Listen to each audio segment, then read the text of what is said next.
hands like a wrist, knuckled up like a fist. Got feet, better run, speed up. Got the itch to be bitches, you really fit the description. The 4/5, leave 'em pissy, you really pussy. Kiss of death, got 'em rotten the devil. Door he be knocking, you sick as shit, I be plotting, you really wussy. Bitches wish I be slipping, see how I'm lit and I'm dripping. See I'm the difference, you just a bookie. Slick as shit when she spitting, ain't play my shit, I ain't tripping. Too raw hitting, now he asking me. Will I see you at the show tonight? Welcome to High Style Sundays. We got two Raww. We out here in Power Studios. What's going on? Nothing, you know, powered all way, every day. The Raww way, 2 W's, because we winning and winning again. You know, working hard. Okay. Appreciate you, of course, you know, for having us here. For everybody that doesn't know really what you're about and, you know, what you do, let them know. I'm an artist. I rap, I make music, you know, the rawest music. I'm authentic, I'm original, so that's where I get majority of everything from. You know, I rap from the heart, so everything I say and rap, you're going to feel it. So I'm the field rapper. So. Okay. And you're born and raised in Baltimore? No, I was born in D.C., raised in Baltimore. Okay.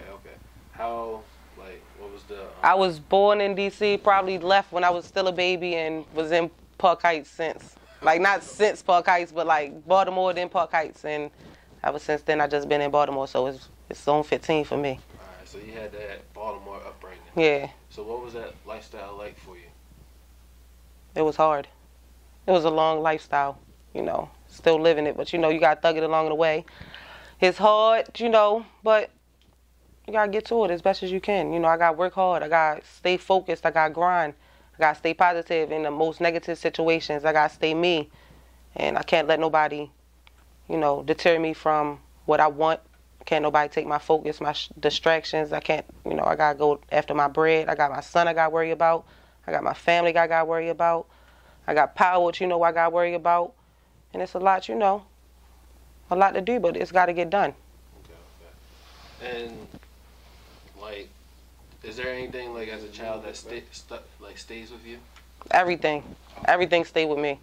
All my hurt, I'm a very emotional person, but all my hurt stay with me. My pain, my happy, my sad, my wishes, my I should have dones, my regrets, they stay with me. I know how to let it go, but they stay with me because that allows me to make better music. When I'm in a situation where I see certain things happening, how it happened to me, it allowed me to tap in, and it just lets me open up to a whole nother world that when I was in that situation back then, it's just different.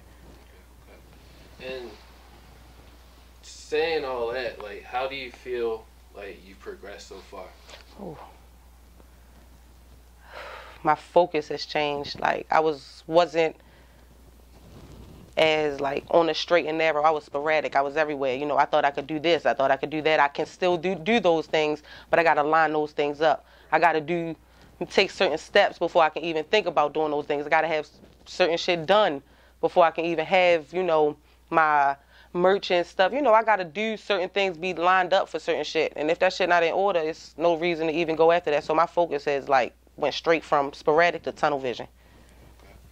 And when would you say is that it was that moment, like, or that situation or that moment that really caused you to really have that tunnel? I was down City of Gods, and once I seen, like, the crowd, like, react to me, I knew right there that it was a go. Like, it was no turning around, it was no letting up, it was no stopping, it was no, oh, you can't do this. I'm not trying to hear none of that shit, because they telling me I can do it. Why? Because they faces, they nods, the way they was whipping their phones out recording niggas, like, that shit had me lit. And I know I can do that, like, constantly, consistently, back to back. I want to do it. Okay. And as a female, you know, in the rap game, do you feel like that helps you or does it hurt you? It helped me, to me, because, you know, I'm raw. And people not really expecting for a female artist to come off how I come off. People don't expect me to sound how I sound, you know, rip shit how I'ma rip it. They not expecting that. They expecting what they normally hear. And I like that. I like that expectation. You know, as far as, like, the business side, yeah, it's going to be a little bad for me because no matter where I go, it's going to be harder. I got to work 20 times harder than a guy would have to work. You know, if I'm in a room with 9 guys and I'm the 10th one, I done did something to get to the top. Them 9 guys ain't do nothing. But to everybody else, I had to do something to get to the top. Yeah, and that was work harder. I had to hustle harder to get to the top. And when did your first love for music really, really appear to you? Like, I started off writing poetry. Okay. And I was 14, and oh Lord, it was a little love song that I just drastically changed from being sad to just like going aggressive on. Like I just went ham, and then once I put it to a beat, it was no more. I still write poetry, but it was no more Mrs. Nice Girl. It was just straight go in. And that, that flow that you have, that I want to say it's not like it's like an attack flow, like you're really going at people. You know what I'm saying? So like, where did that really resonate from? Like, where did that come from? Because like nobody when you see battle raps on like anybody rapping, no female is really like they're doing it. It's just nobody's expecting it to be done from a female. And I'm always gonna make sure I apply that pressure. You're gonna hear me. I don't care if it's 7 niggas on the track, you're gonna hear Raww. I don't care if it's 27 niggas on the track, you gonna hear Raww. Cause she gonna rip that bitch. It's no, oh yeah, it was 27 niggas, but no, it ain't no buts. Did you hear Shorty? That's what it's gonna lead with. I wanted to lead with, did you hear Shorty though? Fuck all them other niggas. Go to Shorty part. That's where my aggression come from. I want people to hear me. I want it to be felt. I want it to be heard. I want people to understand. Like when they rapping it, I want them to, in their brain to go to a situation that they remember. So. And how much of your everyday life is really in your music? All of it. Everything I rap about. Are you writing? I write. You write? Yep. Okay. And you say you did poetry, so is that like a standard for you? You walk in the studio, you're ready with a song already? That I prefer that standard, but if I'm going to the studio and just somebody call me, I can go in the studio and write. And I'll get it knocked out right there. And I know we were talking earlier, you were saying something about having your beats made, like right. Your own original beats. Like, what's the importance of that to you? My originality. It's hard to stick to it because people want to hear, they go to what they hear first, like the most, and what they already know, versus something that they don't hear, versus original stuff, If I put something on the track that people already hear and listen to, they're going to hear that, they're going to click on that first. If I put something on a beat that didn't nobody really listen, they probably go ahead right on past it. And you also have a EP out, and you have a few yes, the EP is The Raww Way, out on all platforms, 2 W's. And my single is Cold, all platforms. Tap in, because the shit's a banger, all of them. Y'all tap in for sure. But I want to talk about the creation of your EP. Like, how did that come about? Like, what was the idea behind it? For me to flood my music. I was just ready to go ahead and push and let people hear me. I had a whole lot of shit to say, emotional things. I was just, again, that's when my sporadic was still there. So then I had to turn myself into more focused. So you hear, me going at different things and stuff like that. You can hear me being all over. But on my next ones, you're going to see me gathered. You're going to hear me determined. You're going to hear the focus. You hear me rapping on that bitch because I'm a rapper regardless. I'm a spit anytime. But it's a difference. It's the growth. What's your favorite bar that you've said so far? 2 Raww, 2 W's, because I'm winning and winning again. That's my favorite bar. My everyday bar. Everybody say it. What does that mean to you? I'm a winner. Like, even when I take a loss, I'm still winning because that's a lesson. I'm not losing. I got too many people to win for. Even like my broski, like everybody, I got people to win for. My son, my sister, my father, my mother, I got a whole lot of people to win for. I lost already. I done took too many losses. I ain't taking them. I'm not losing.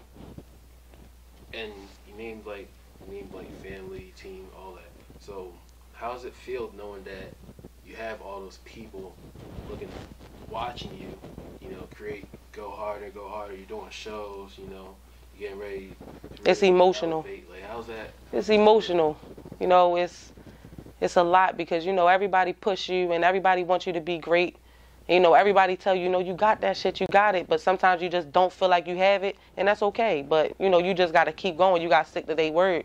You got to believe in your people. They been there. They pushing you, so my family mean the most to me. And how's it balancing, you know, your personal life and hard as fuck. It's hard. Like finding balance between them two is like robbing Paul and pay Peter. Like it's hard. You gotta carve that time out. You literally make time for what you want, but when it's not enough time on the clock, it's not enough time in the day. Next thing you know, you up for 3 days just to make up for one day.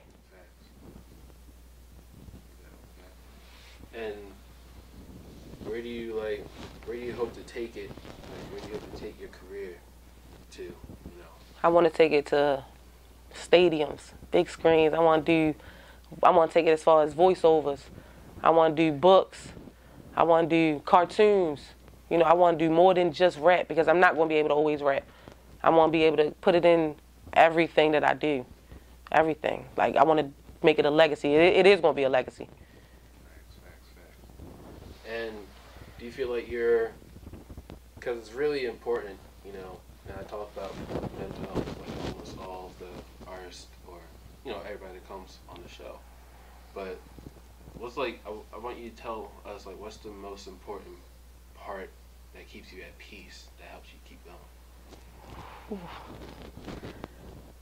The fact that I can reach out to like certain people, you know, I got certain shoulders that I know is just always gonna be there. Like no ifs, ands, buts, no judgment, no nothing. You know, you need those people because if you don't have those people, you have the judgment. You got the letdown. You got the upset. You got to have your 2-3 people that you can call out of the blue. I mean, 2-3 in the morning. Fucking, you can be all way. They could be all way in Cali, whatever. It don't matter where they are. They still gonna do their best to provide, to help, to look out, to listen, to hear, to straighten, to strengthen. Those my people. That's my bridge to sanity when I'm going across that motherfucker. And what, you know, we're saying that, like, what advice would you give to other female artists or artists in general, to be honest? Other advice as far as like anything, like just to, you know, keep going, like keep hustling. There's gonna be days that you like, man, I don't want to do this shit no more. I can't do this shit no more. You gonna do it. You gotta do it.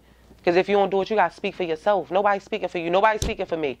Nobody's gonna say nothing how I want it to be said. Nobody's saying it. Nobody feeling it. Nobody understanding it.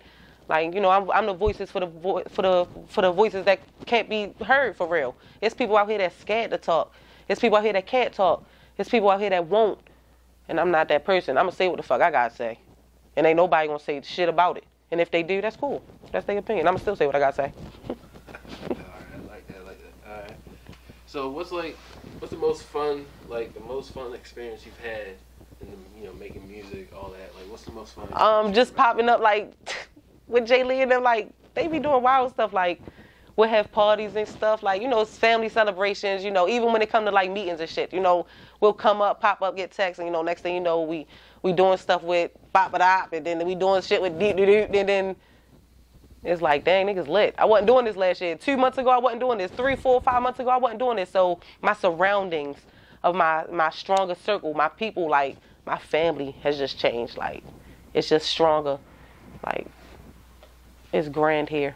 We love it here. Powered. Okay. And let everybody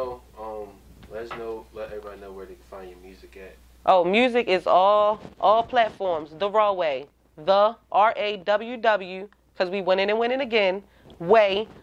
All platforms. YouTube, iTunes, Spotify, everything you can name, it's out there. Cold, the same way. COLD. All platforms, everywhere. Listen up. It's the hardest. Like, come on, it's the rawest.